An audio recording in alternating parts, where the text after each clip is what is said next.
International Day of Friendship was proclaimed in 2011 by the UN, United Nations General Assembly, with the idea that friendship between peoples, countries, cultures, and individuals can inspire peace, efforts, and build bridges between communities.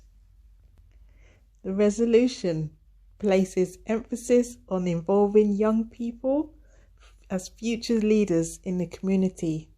Activities that include cultures and promote international understanding and respect for diversity, solidarity, mutual understanding, and reconciliation.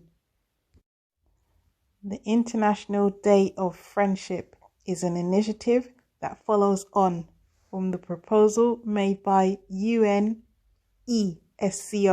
defining the culture of peace as a set of values and attitudes, behaviors that reject violence and endeavor to prevent conflicts by addressing root causes with a view to solving problems.